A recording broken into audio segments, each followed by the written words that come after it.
দেখো আমাদের বাড়িতে কে এসেছে। আজকে আমাদের বাড়িতে এসেছে ভাস্কর দা, যার পরশু দিনকে জন্মদিন গেছে।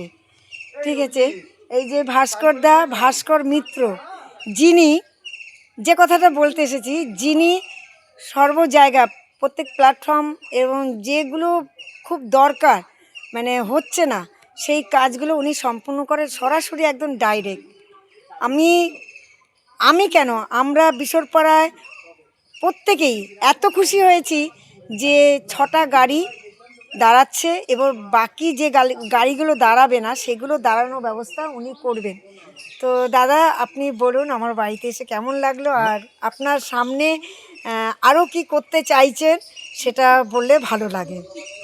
দিদি আমাকে ডেকেছিলেন, আমি আজকে এসেছি। আমার খুবই ভালো লাগলো। আমিও গাছপ্রেমী, আমি গাছ লাগাই। তো এত গাছ এখানে দেখে আমার সত্যিই খুব ভালো লাগছে। এবং দিদির যা গুণ তা সেইগুলো আমরা ধারে কাছেও যেতে পারি না। যে স্পোর্টসম্যান হিসাবে উনি স্পোর্টস করেছেন এবং সেই সাথে এই গাছ লাগাচ্ছেন। এছাড়াও সামাজিক অনেক কাজ উনি করে থাকেন। তো ভালো লাগলো। আমি ওনার ডাকে আমি এসছি আজকে সময় করে। তো আমি মধ্যমগ্রামেই থাকি, কাছেই।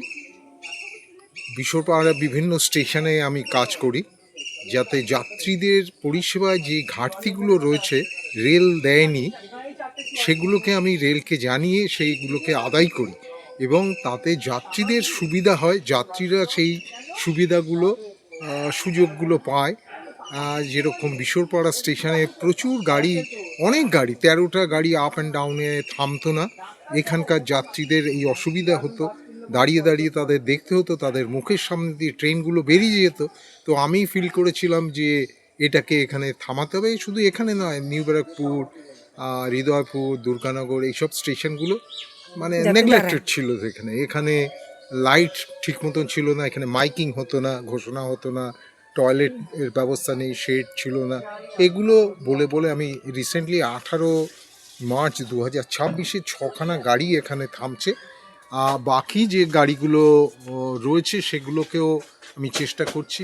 এখানে শেডের ব্যবস্থা বলেছি, বিরাটিতে অলরেডি শেড আরম্ভ হয়েছে। প্রত্যেক স্টেশনেই ঘুরছি। বিশরপাড়া স্টেশনের কাছে একটি কলেজ রয়েছে, সেখানকার প্রফেসররা বলেছেন যে গাড়িগুলো না থামলে আমাদের অসুবিধা হয়। তো সেই সব চিন্তা করে ভেবে এখানে থামিয়েছি। তো আগামী দিনে আরও কাজ করব। আপনাদের সকলের সহযোগিতা পেলে আরও ভালো আমার কাজ হবে। এই বলে আমি শেষ করছি। আমার আজ খুব ভালো লাগলো যে দিদির কাছে বাড়িতে এসেছি ওনার ডাকে সাড়া দিয়ে। Thank you. তো দাদাকে পাওয়া যায় না, তো দাদাকে পেয়েছি আজকে, তো খুব ভালো লাগলো। দাদাকে অনেক দিন ধরে বলি আসতে পারে না, তো আজকে এসেছেন। সত্যি আমি এত হ্যাপি হয়েছি যে দাদার মতন একটা মানুষকে পাশে পেয়ে, এবং যে প্ল্যাটফর্মগুলোর দিকে নজর রাখছেন, ব্রিজ থেকে লাইট পোস্ট থেকে টয়লেট থেকে সব কিছু দিয়ে।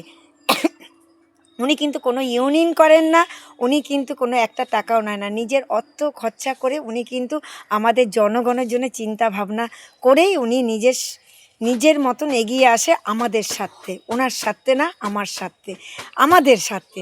তাই বলবো আপনারা পাশে থাকুন, সাথে থাকুন।